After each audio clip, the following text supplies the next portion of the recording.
Hello students, learn 24 academy में आपका स्वागत है। देखिए स्टूडेंट्स, हम पढ़ रहे हैं एकलव्य मॉडल रेजिडेंशियल स्कूल के लिए computer, GK, GS, reasoning, pedology. ये तो क्या है, हालांकि हम जो पढ़ रहे हैं वो तो जीके एंड जीएस वाला सेक्शन देख रहे हैं, ठीक है। इसके अलावा जो हमारी जो टेस्ट सीरीज चल रही है, इसके अंदर क्या है, हम GK, GS, reasoning, pedology, math, English सभी प्रकार के क्वेश्चन आपसे पूछ रहे हैं। हालांकि आज का जो पेपर था 7 दिसंबर को, जो टेस्ट 6 है, तो इसके अंदर क्या है, काफ़ी ज़्यादा इंपॉर्टेंट जीके एंड जीएस वाले टॉपिक्स मैंने इंक्लूड किए थे। हम सभी पेपरों में कर रहे हैं वैसे तो, ठीक है, पर आज के कुछ ज़्यादा ही किए थे, ठीक है। तो फिर मैंने सोचा कि आपकी भी थोड़ी सी मदद होनी चाहिए, जो ऑनलाइन वाले स्टूडेंट्स हैं, ठीक है, आप जो देख रहे हैं, तो उनके लिए भी मैं आज ये पेपर लेकर आया हूँ, जिससे आपकी थोड़ी हेल्प की जा सके। अब देखिए इसमें क्या है, टोटल मिला के ये 10 टेस्ट है, और टोटल अभी कितने टेस्ट हो चुके हैं, 6 टेस्ट हम कंप्लीट कर चुके हैं यहाँ तक, ठीक है।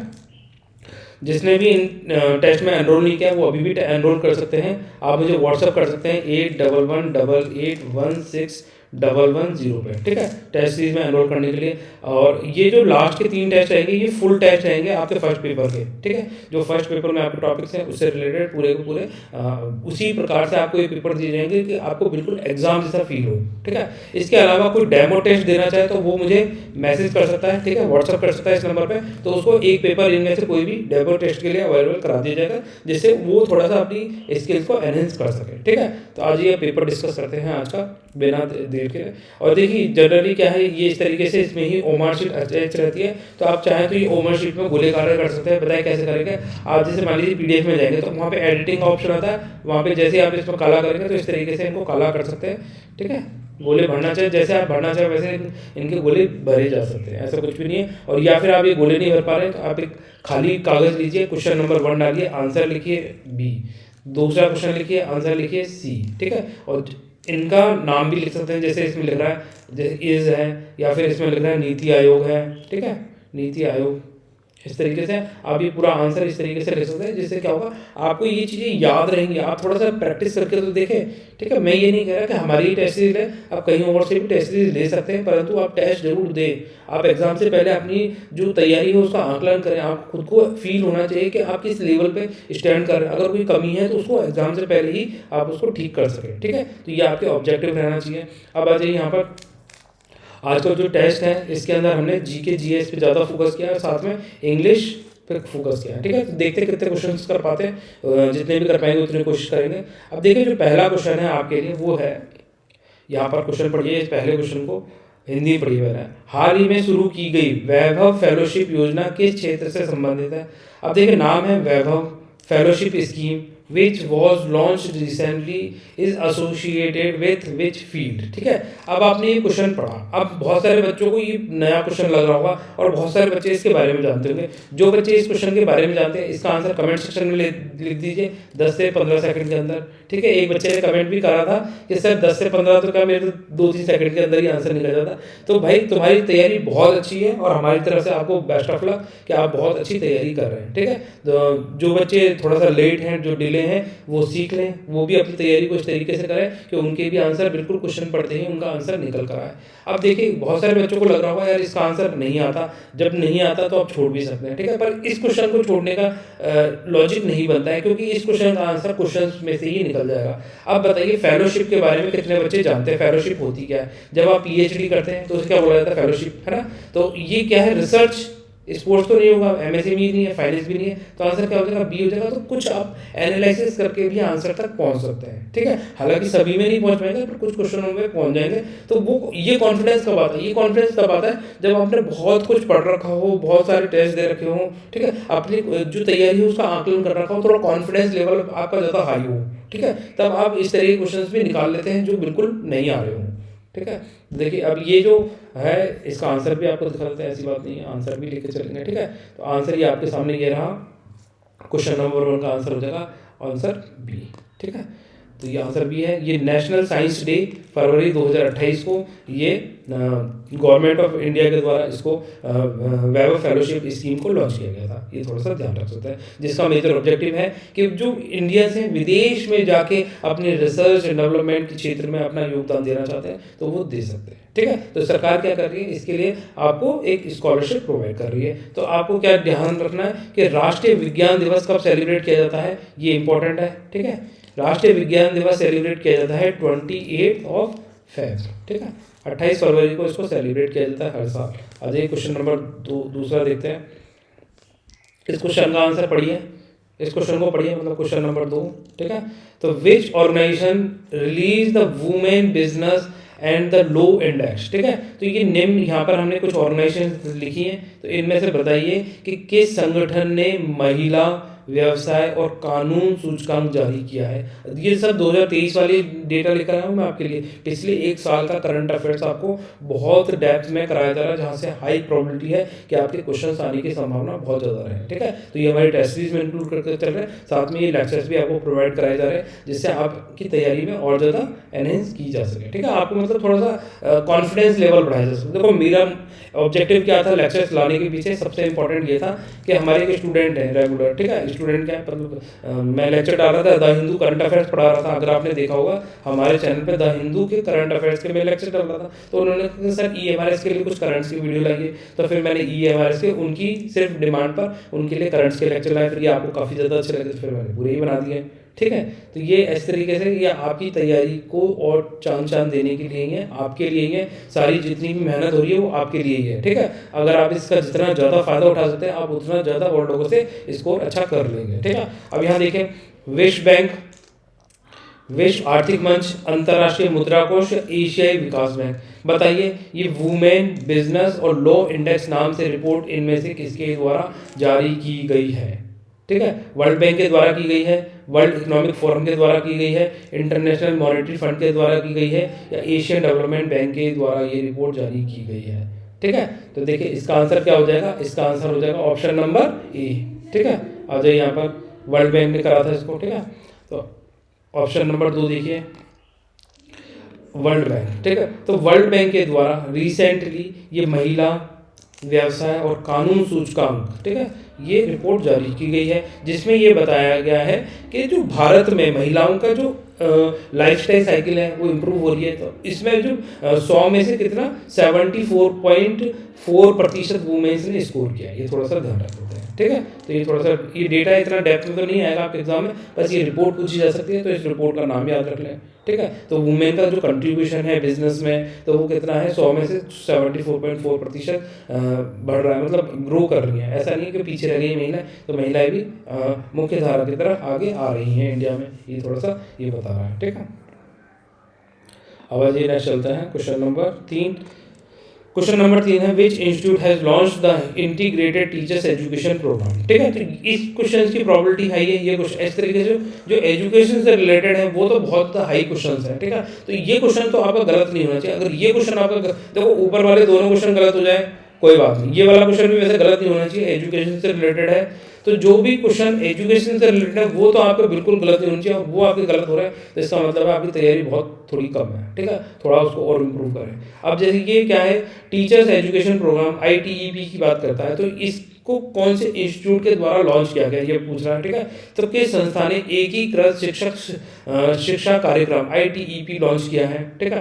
तो AICTE, NTA, NCTE और IMA, ठीक है। तो आप बताइए इनमें से कौन सी संस्था है जिसके द्वारा, है ना, integrated teachers education programme start किया गया है।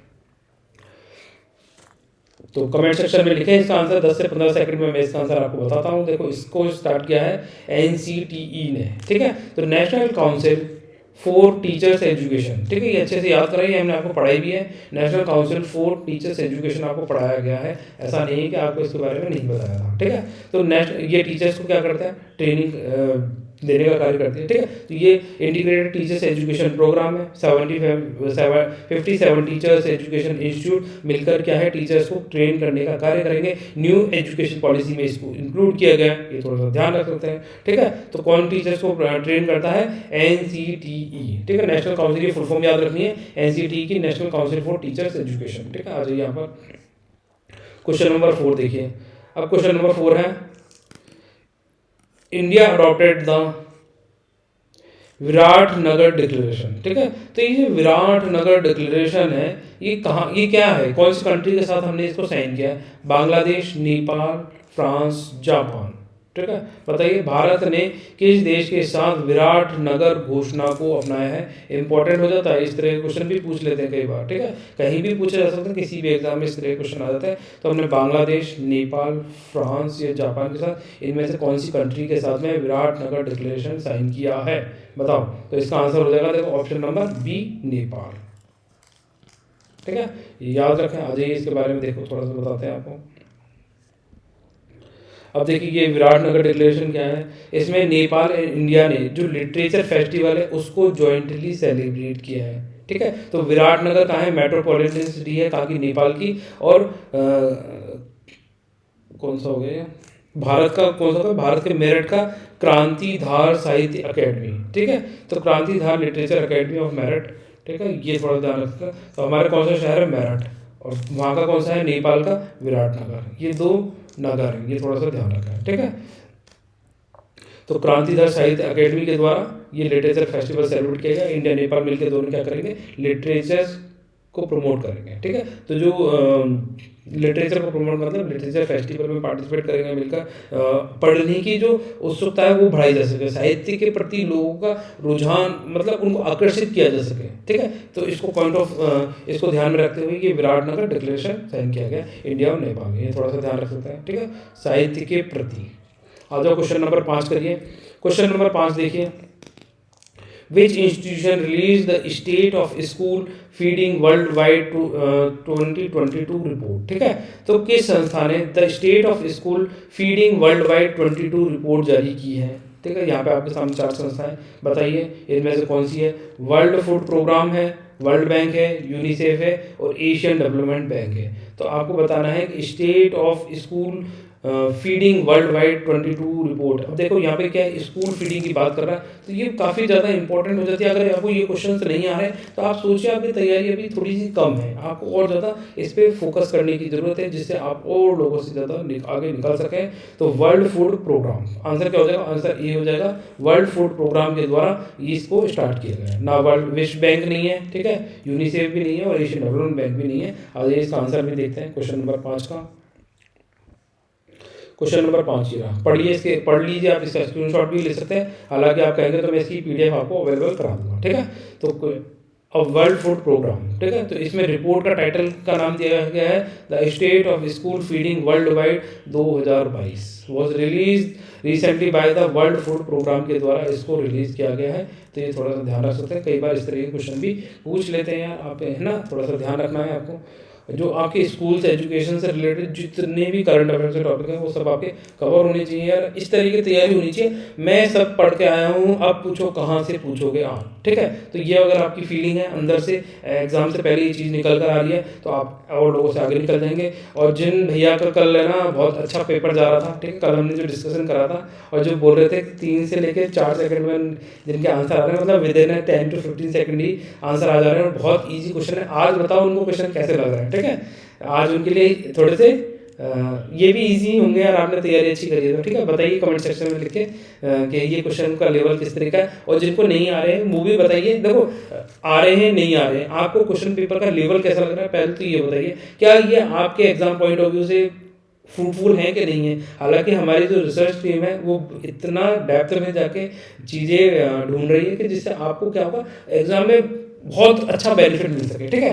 हमारी कोशिश यही है कि आपको मतलब बिल्कुल एग्जाम में जो चीज़ आए ना वो आपको हमारे लेक्चर से जरूर मिले, हम ये कोशिश कर रहे हैं, ठीक है। तो आप देखते हैं हम कितना सक्सेसफुल होते हैं, और आप भी देखिए कि आप कितनी ज़्यादा अच्छी तैयारी कर सकते हैं कि एग्जाम में बहुत अच्छे नंबर ला सकें, ठीक है। मेजर ये ऑब्जेक्टिव रहेगा। देखो सिलेबस को पॉइंट ऑफ व्यू रखते हुए अगर सिलेबस के अकॉर्डिंग चलेंगे तो कुछ भी बाहर नहीं जाएगा, सिलेबस से उल्टा कुछ पूछते रहेंगे। अब मान लीजिए उनको, देखो जनरली क्या होता है, बहुत सारे बच्चों को लगता है कि एग्ज़ाम किस लिए होता है। चलो बताइए एग्ज़ाम का मतलब क्या होता है। अगर उनको आपको पास करवाना है तो वो पूछेंगे आपके मामा जी का नाम क्या है, ठीक है, और आपको फेल करवाना है तो पूछेंगे मेरे मामा जी का नाम क्या है। अब जब आप उस बंदे के बारे में जानते ही नहीं है तो वो अपने मामा जी का नाम पूछ लेगा आपसे, और आपको पास कराना है तो आपसे क्या पूछेगा कि भाई आपके मामा जी का नाम क्या है। तो क्वेश्चन पेपर में क्या आएगा, ना वो आपके मामा जी का नाम पूछेगा ना वो खुद के मामा जी का नाम पूछेगा, क्वेश्चन पेपर में पूछेगा जो सिलेबस में टॉपिक्स लिखे हुए हैं, ठीक है।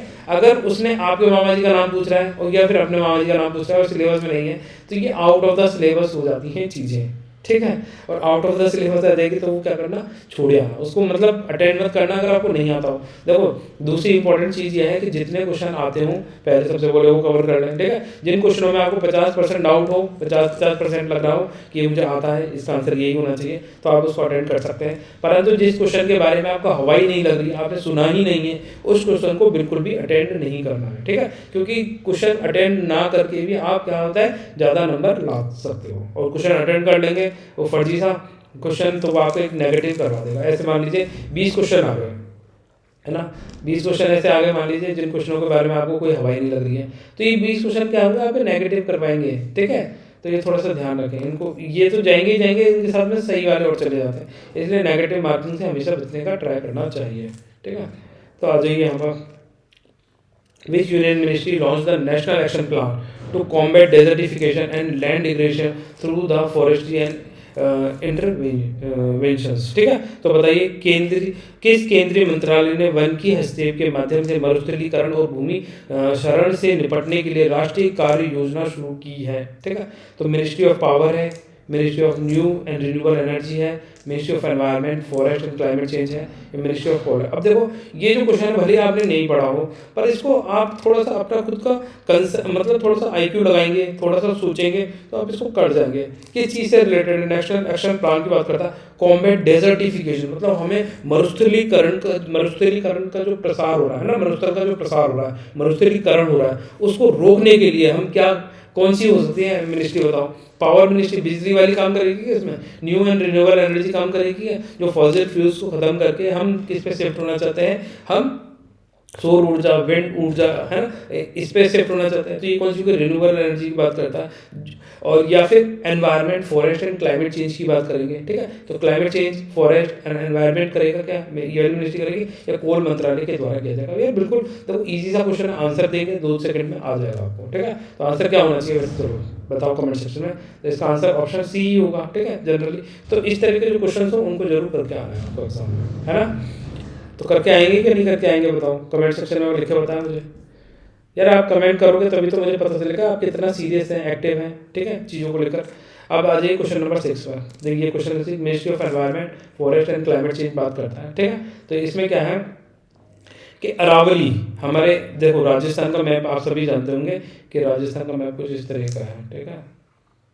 थोड़ा सा बना दे रहा हूँ यहाँ पर जल्दी जल्दी में, ठीक है, जल्दी जल्दी बना रहा हूँ इसलिए थोड़ा सा समझ जाना, हालांकि जल्दी जल्दी बन नहीं पा रहा है यार, ये पेन ही स्लिप कर जा रहा है, ठीक है, मतलब बाहर निकल जा रहा है उससे। अब ये राजस्थान का मैप है। अब अरावली का जो एक्सटेंड है आप देखेंगे वो इस तरीके से है, मतलब यूँ है, पैन हिल गया है ऐसे, तिरछा नहीं जा रहा है ये, मतलब साउथ के अंदर क्या है इसकी चौड़ाई ज़्यादा है, अगर ऊपर जब जाएगा तो ये नैरो होता चला जाएगा, ठीक है। और यहीं पर इसकी हाइट भी ज़्यादा है साउथ में।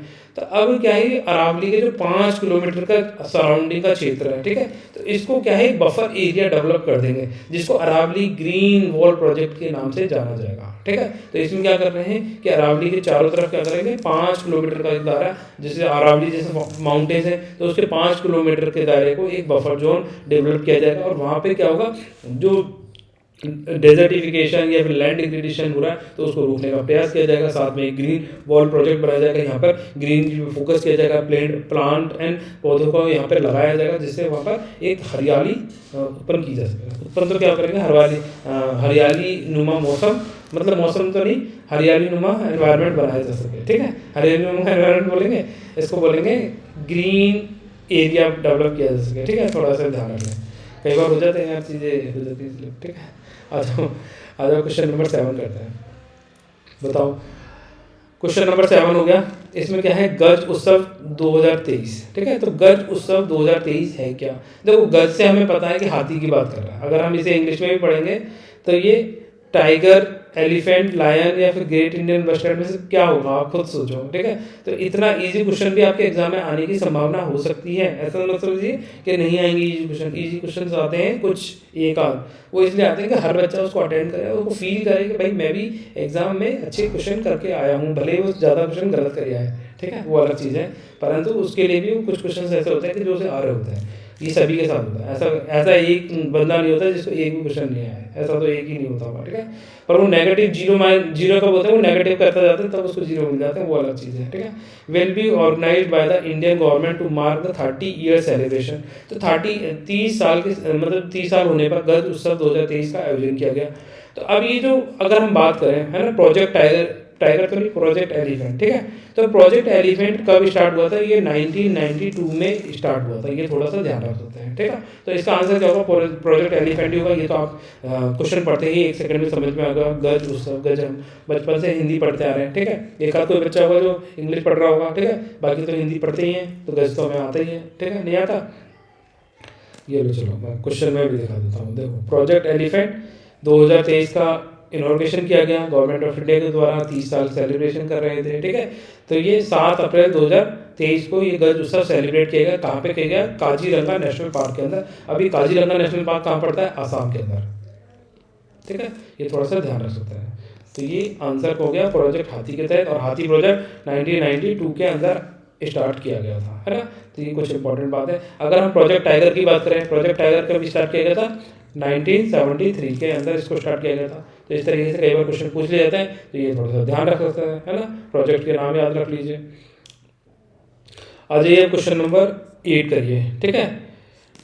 तो captive employment initiative was launch under which scheme, ठीक है। दीनदयाल उपाध्याय कौशल योजना, मनरेगा, मिशन अंत्योदय, प्रधानमंत्री ग्राम सड़क योजना, ठीक है। तो कैप्टिव रोजगार पहल किस योजना के तहत शुरू की गई है, दीनदयाल उपाध्याय कौशल योजना, मनरेगा, मिशन अंत्योदय, प्रधानमंत्री ग्राम सड़क योजना। तो बताइए किसके द्वारा, किसके तहत इसको स्टार्ट किया गया है, कैप्टिव एम्प्लॉयमेंट इनिशिएटिव लिया गया है, ठीक है। तो ये इसका आंसर क्या करना है, वही 10 से 15 सेकंड में इसका आंसर कमेंट सेक्शन में लिखें। अगर आंसर आ जाए तो, और नहीं आए तो आप इस तरह के क्वेश्चन छोड़ सकते हैं जो बिल्कुल ही अलग हो, आप उनके बारे में सोच ही नहीं पा रहे हो। अब देखो, कैप्टिव रोजगार पहल की बात कर रहा है ना। तो यहाँ पर क्या है, एम्प्लॉयमेंट की बात कर रहा है। अब यहाँ देखिए एम्प्लॉयमेंट वाले कौन कौन से मिशन हैं। प्रधानमंत्री ग्राम सड़क योजना, क्या ग्राम सड़क में ये एम्प्लॉयमेंट देने की बात कर रहा होगा, थोड़ा कम चांस है, इसको काट देते हैं एक बार, ठीक है।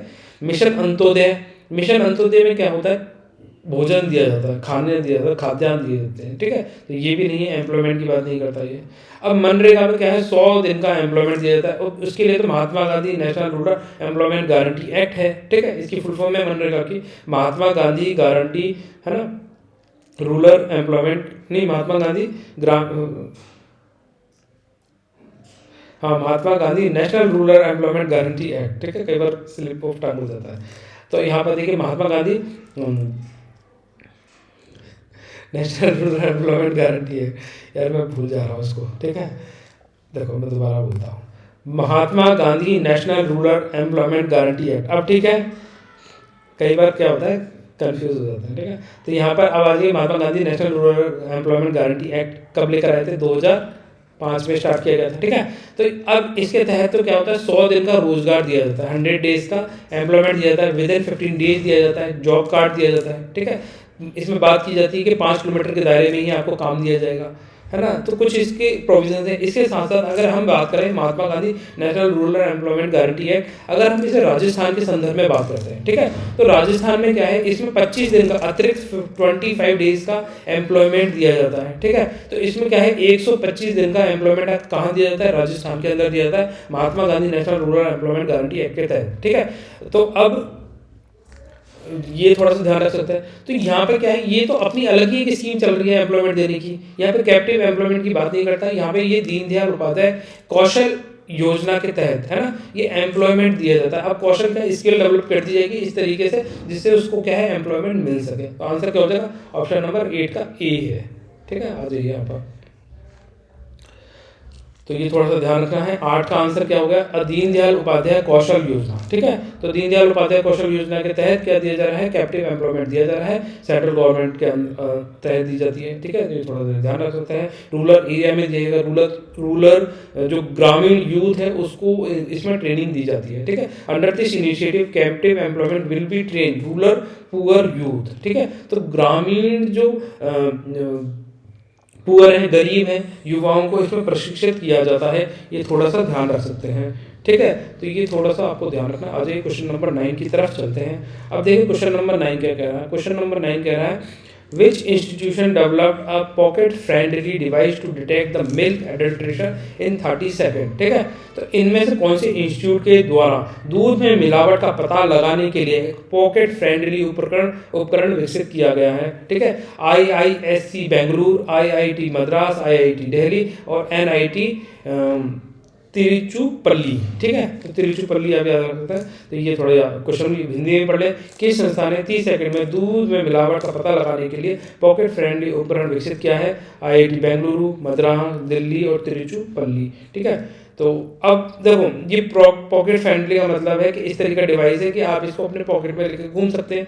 तो ये क्या कर रहा है, मिल्क, आपने दूध देखा होगा, दूध में क्या होता है, यूरिया फूरिया मिला देते हैं। ठीक है, बहुत सारे केमिकल्स मिला के दूध को गाढ़ा बना देते हैं, उसमें से मलाई उत्पन्न करवा देते हैं। तो उससे क्या होता है, आगे चल के आप अगर इस तरीके का दूध, अडल्ट्रेटेड दूध अगर आप पीते हैं तो आपको कैंसर होने की संभावना रहती है। ठीक है, तो अब ये कौन से इंस्टीट्यूट के द्वारा डेवलप किया गया है? IIT मद्रास। ऑप्शन क्या हो जाएगा? बी हो जाएगा। तो थोड़ा सा ध्यान रख देते हैं। ठीक है, जो चीज़ें हम जुड़ी हुई हैं, ठीक है, सेहत से जुड़ी हुई हैं और कुछ बहुत डेप्थ होती है तो उनके बारे में आपको पता होना चाहिए। ठीक है, ये कई बार पूछ लिया जाता है। तो IIT मद्रास ने क्या है, ये अडल्ट्रेशन डिवाइस पता किया है, अगर मिल्क के अंदर कुछ अडल्ट्रेट किया गया है ना, कुछ मिलावट किया गया तो उसका ये पता लगा लेगा। तो ये क्या है, एक 3 डायमेंशनल डिवाइस है, 3D डिवाइस है। ठीक है, तो जो क्या काम करेगा, 30 सेकंड के भीतर दूध में अगर कुछ मिलावट किया गया है तो उसका पता लगा के आपको बता देगा। तो ये क्या है, जैसे मान लीजिए दूध में क्या क्या चीज़ मिलाई जाती है, जैसे कोई यूरिया मिला देता है, यूरिया, डिटर्जेंट, सोप, साबुन, starch, hydrogen peroxide, sodium hydrogen carbonate and salt, ये इतने सारे लवण दूध में मिलाए जाते हैं जिससे क्या हो, दूध को गाढ़ा बनाया जा सके, दूध में मलाई उत्पन्न की जा सके। लोगों को लगता है मलाई मतलब अच्छा दूध, मलाई मतलब अच्छा दूध नहीं होता, कई बार ऐसी मिलावट भी होती है दूध के अंदर। ठीक है, तो ये थोड़ा ध्यान रख सकता है। अगले क्वेश्चन नंबर 10 करते हैं। विच institution release skating up the benefits lesson from the digital India journey report? ठीक है, तो यहाँ पर आपको किस संस्था के द्वारा skating up the benefits lessons from in India's digital journey report जारी की गई है। तो इस संस्था का नाम आपसे पूछा जा सकता है एग्जाम में, तो आपको थोड़ा सा ध्यान रखना है। ठीक है, तो ये वर्ल्ड बैंक है, IMF है, वर्ल्ड इकोनॉमिक फोरम है या नीति आयोग है? बताइए कौन सी इसमें से कौन सी संस्था के द्वारा ये skating up the benefits lesson from India digital journey report publish की गई है? ठीक है, तो इसका आंसर क्या हो जाएगा? आंसर हो जाएगा option number B, IMF, international monetary fund के द्वारा ये रिपोर्ट जारी की गई है। ठीक है, तो ये थोड़ा सा ध्यान रख सकते हैं। तो करेक्ट आंसर क्या होगा? Option number B, IMF, international monetary fund के द्वारा skating of the benefits lesson from the digital India report जारी करी गई है, जिसके अंदर ये बताया गया है कि इंडिया ने किस तरीके से अपना डिजिटलाइजेशन किया है। ठीक है, एक्चुअली क्या है, इंडिया पहले क्या था, अपनी कोई भी चीज़ डिजिटल नहीं थी, सब चीज़ कागज़ पेन पे हो रही थी। आज के ज़माने में क्या होता है, सब कुछ कंप्यूटर बेस्ड होने लगा है। ठीक है, अगर आपके जैसे मान लीजिए पहले आपको एक कॉल लेटर डाक के थ्रू आता था, अगर आपने देखा होगा, आपके जो सीनियर्स होंगे, ठीक है, तो उनसे आप जब पूछेंगे तो पहले क्या था, आपने अगर फॉर्म भरा है तो आपका एक कॉल लेटर आएगा, उसमें आप उसको देखेंगे, वो पोस्ट ऑफिस घर के बाहर आता रहता था। आजकल आपने देखना ही बंद कर दिया, पोस्ट ऑफिस आते ही नहीं है, दिखाई नहीं देते होंगे, है ना। तो वो डिजिटलाइजेशन के कारण ही नहीं दिखाई दे रहे, क्योंकि सारी चीज़ें आपको कहाँ एक्सेस हो जा रही है, आपके मोबाइल फ़ोन पे ही एक्सेस हो जा रही है। ठीक है, आप अपने घर बैठे बैठे सारी चीज़ एक्सेस कर पा रहे हैं, तो इससे बहुत ज़्यादा ईजी भी हुआ है। पहले क्या होता था, आपको फॉर्म लेने जाना पड़ता था, फिजिकल फॉर्म आता था, उसको भरते थे, उसको भेजते थे, फिर वो वहाँ पहुँचता था, फिर उसका मतलब एग्जाम लेटर, कॉल लेटर आता था, एग्जाम का पता चलता था इस दिन एग्जाम होगा। ठीक है, वो उस कॉल लेटर में डेट लिखी रहती थी कि इस तारीख को फला दिन आपका एग्जाम है, इस सेंटर पे है, उसमें एक पर्ची भी लगी रहती थी साथ में। ठीक है, तो इस थोड़ा सा ध्यान रख सकते हैं। आ जाइए बाद में नेक्स्ट क्वेश्चन पे चलते हैं। क्वेश्चन नंबर 11 बताइए, the draft national curriculum framework for the school education provide framework of the children of which age group? ठीक है, तो ये जो स्कूल शिक्षा के लिए राष्ट्रीय पाठ्यक्रम की रूपरेखा का मसौदा किस आयु वर्ग के बच्चों की रूपरेखा प्रदान करता है, बच्चों के लिए रूपरेखा प्रदान करता है? तो आप बताइए, जो ड्राफ्ट नेशनल करिकुलम फ्रेमवर्क तैयार किया गया है स्कूल एजुकेशन के लिए, तो इसमें से कौन सी एज ग्रुप वाले बच्चों को के लिए बनाया गया? आप इस थोड़ा सा ध्यान रख लें। ठीक है, तो 3 से लेकर 18 वर्ष, 5 से लेकर 15 वर्ष, 5 से लेकर 10 वर्ष और 6 से लेकर 18 वर्ष। तो बहुत ही ईजी है। अगर देखो ये क्वेश्चन तो आपको बहुत आसानी से आ जाना चाहिए, ठीक है, इतना भी कोई हार्ड नहीं है। आप अगर थोड़ी सी भी अच्छी तैयारी कर रहे होंगे तो आप 2 सेकंड में इसका आंसर निकलना चाहिए, आपको सोचना नहीं चाहिए, आपका आंसर बिल्कुल ट्रिक होना चाहिए। तो टिक जिन जिन बच्चों का हो रहा है वो ट्रिक से आंसर कमेंट सेक्शन में लिख के बताएं कि सर हमारा ये ट्रिक से इसका आंसर निकल गया था, ठीक है। तो देखते हैं कितने बच्चों का ट्रिक से आंसर निकला है, ठीक है। आ जाओ, क्वेश्चन नंबर देखो बता भी देता हूँ, इसका आंसर हो जाएगा ऑप्शन नंबर ए, 3 से लेकर 18 वर्ष, ठीक है, 3 to 18 ईयर्स इसमें के बच्चों के लिए मसौदा तैयार किया गया है। ये आंसर वाली साइड में भी जाते हैं, ठीक है। तो यहाँ देखिए क्या मैंने हिंदी में भी ये लगा दिया। तो देखो इसी तरीके से क्या होता है, हमारे जो ये टेस्ट सीरीज है उसमें हम आपको आंसर भी इसी तरीके से प्रोवाइड कर देते हैं जिससे आप इसकी वापस से रिवाइज कर सकें। एग्जाम में जाने से पहले आप क्या हो, बस पीडीएफ निकालें, 2 सेकंड में देखें जल्दी जल्दी से कहाँ पे कौन सा क्वेश्चन था, उसका आंसर क्या है, आप ये थोड़ा सा ध्यान रखते हैं जिससे आपकी तैयारी और ज़्यादा मजबूत हो सके, ठीक है। हमारा तो फोकस यही है कि जो हमसे पढ़ रहा है तो वो बहुत अच्छा स्कोर करे एग्जाम में, ठीक है। तो इसको ध्यान में रखते हुए ये सारी चीज़ें आपके लिए मेहनत की जा रही है, तो इसको थोड़ा ध्यान रखें। देखो स्कूली शिक्षा के लिए राष्ट्रीय पाठ्यक्रम की रूपरेखा का मसौदा 3 से 18 वर्ष की आयु के बच्चों के लिए शैक्षिक पाठ्यक्रम की रूपरेखा प्रदान करता है, ठीक है। तो जो स्कूल करिकुलम है उसकी बात करता है 3 से 18 वर्ष के बच्चों के लिए। आज ये नेक्स्ट क्वेश्चन देखते हैं, क्वेश्चन नंबर 12 करिए। विच union ministry appointed the committee on digital competition law, ठीक है। तो अब आप बताइए किस केंद्रीय मंत्रालय ने डिजिटल प्रतिस्पर्धा कानून पर सहमति नियुक्ति की है। Ministry of finance, ministry of corporate affairs, ministry of external affairs, ministry of corporate affairs. तो ठीक है स्टूडेंट्स, ऐसा करते हैं आज का लेक्चर यहीं वाइंड अप करते हैं। इसके क्वेश्चन, इससे आगे क्वेश्चन तो अपन बाद में कर लेंगे, और ये क्वेश्चन आपके लिए मैं होमवर्क देता हूँ, ठीक है। इसका आंसर आप कमेंट सेक्शन में लिखें, देखें कितने बच्चों को इस क्वेश्चन का आ रहा है, और इसके बाद वाला क्वेश्चन भी आपको करना है, ठीक है। ये क्वेश्चन 2 दे रहा हूँ मैं आपको होमवर्क के लिए, 12 और 13 नंबर का क्वेश्चन है ना। इसके अलावा भी बहुत सारे क्वेश्चन हैं, ऐसे होने में तो ये पूरा पेपर ही है आपके सामने, ठीक है। इसके अंदर हमने बहुत सारी चीज़ डिस्कस करी है, तो ये हम बाद में डिस्कस कर लेंगे, इसके बाद वाले लेक्चर में हम इनके बारे में डिस्कस करेंगे, ठीक है। तो यहाँ पर आ जाइए, यहाँ पर देखो question number 13, which state union territory launch the project Sanjivani to empower dairy farmers, ठीक है। तो डेयरी फार्मर्स के लिए किस राज्य केंद्र शासित प्रदेश ने किस डेयरी किसानों को सशक्त बनाने के लिए संजीवनी परियोजना की शुरुआत की है। तो इस तरह के क्वेश्चन भी आपसे पूछे जा सकते हैं, एक आध क्वेश्चन तो इस तरह का आ ही जाएगा जो एजुकेशन से रिलेटेड नहीं होगा, तो वो भी आपका कवर होना चाहिए, ठीक है। तो पंजाब, राजस्थान, हिमाचल प्रदेश या बिहार, तो इसका आंसर कमेंट सेक्शन में लिखा। एक क्वेश्चन और देता हूँ, चलो क्वेश्चन नंबर 14 और 13 तो एक ही हो गए यार, ओ शिट, कई बार क्या होता है कन्फ्यूजन में एक ही क्वेश्चन लग जाते हैं। तो क्वेश्चन नंबर 15 बताइए, ठीक है। विच institution release the promoting millets in diets report, ठीक है। तो इनमें से किस संस्था के द्वारा आहार में बाजरा को बढ़ावा देने की रिपोर्ट जारी की गई है। तो देखो अपन जो खाना खाते हैं तो उसमें क्या होता है, बाजरा की क्वांटिटी को इंक्रीज किया गया है। तो नाबार्ड, FCI, नीति आयोग, FSSI, और एक क्वेश्चन और देता हूँ, चलो अब ये क्वेश्चन नंबर 16 है, ये 4-5 क्वेश्चन दिए हैं, तो आपको इनमें से बताना है बिहान मेला, ठीक है। तो बिहान मेला किस राज्य की कोश जनजाति द्वारा मनाया जाने वाला एक वार्षिक त्योहार है, ठीक है। तो Bihan Mela is an annual festival celebrated by the Kond tribe, ठीक है। तो ये कोंद ट्राइब भी आपके सामने आ गया, ठीक है। और हम कौन सा एग्जाम दे रहे हैं, ट्रैवल मिनिस्ट्री का ही एक एग्जाम दे रहे हैं, ठीक है। तो कौन सा एग्जाम है तुम्हारा, EMRS, Eklavya model residential school, और इसकी नोडल एजेंसी कौन सी है, मिनिस्ट्री ऑफ ट्राइबल अफेयर्स, ठीक है। तो ये कोंद ट्राइब इनमें से कौन सी स्टेट की, ये थोड़ा से नॉलेज होनी चाहिए, अभी करंट में था तो इसलिए पूछा भी जा सकता है, ठीक है। तो इस तरह के क्वेश्चन आपको ध्यान रखने चाहिए, जो भी आपके एग्जाम पॉइंट ऑफ व्यू से आपके सिलेबस से रिलेटेड है वो आपका एक भी स्किप नहीं होना चाहिए, ठीक है। जिससे क्या होता है आपको एक कॉन्फिडेंस आता है। चलो इसका आंसर कमेंट सेक्शन में लिखे। 16 हो गया, ठीक है, 15वां नंबर का क्वेश्चन हो गया, 13 हो गया, 14 तो रिपीट हो गया था, 12 और 11 हो गया। तो 5-6 क्वेश्चन मैंने दिए, थोड़ी सी आपकी भी मेहनत होनी चाहिए। तो इनके आंसर कमेंट सेक्शन में लिखा, हम नेक्स्ट लेक्चर में इनके बारे में डिस्कस कर लेंगे, और भी क्वेश्चन है तो उनको भी डिस्कस कर लेंगे, ठीक है। तो फिर स्टूडेंट मिलते हैं नेक्स्ट लेक्चर में, तब तक के लिए बाय। आप सब लोग खुश रहें, अपना ध्यान रखें, ठीक है। और अगर टेस्ट से रिलेटेड किसी को भी कोई जानकारी चाहिए तो आप मुझे व्हाट्सअप कर सकते हैं इस नंबर पे 8118816160 पे। इसके अलावा मैंने आपसे और भी क्वेश्चन पूछे थे कि देखो क्या क्वेश्चन पूछा था, ठीक है, मैंने क्वेश्चन पूछा था कि आपका ड्रीम क्या है, ड्रीम, ठीक है, आप अपने जीवन में क्या सोचते हैं, क्या बनना चाहते हैं, ठीक है। तो कुछ बच्चों ने आंसर भी दिया, तो आप भी इसका आंसर दें कि आप अपने जीवन में क्या लक्ष्य लेके चल रहे हैं, क्या ड्रीम लेके चल रहे हैं, ठीक है। क्या सिर्फ आपका ड्रीम पैसा कमाना है, या फिर अपने जीवन में कुछ ऐसा करना चाहते हैं जिससे आप जब भी अपने आप को पीछे मुड़कर देखें, मतलब अपने आप को पीछे मुड़ के ऐसे थोड़ी देखेंगे, पीछे से मैं कैसे देख रहा हूँ, पीछे मुड़ के जब आप देखेंगे कि आपने अपने इतिहास में, अपने पास्ट में ऐसा कुछ कार्य किया था जिसकी वजह से आज आप यहाँ खड़े हैं, ठीक है। तो वो कौन सी पोजीशन चाहते हैं आप अपने जीवन में, तो वो आप कमेंट सेक्शन में लिख के बता सकते हैं। और दूसरी चीज़, देखो एंजाइटी हो जाती है कई बार क्वेश्चन देखने के बाद आपको ऐसा लग रहा होगा ये क्वेश्चन हमने नहीं पढ़ा, हमारा क्या होगा, तो ऐसे बिल्कुल भी ना सोचें।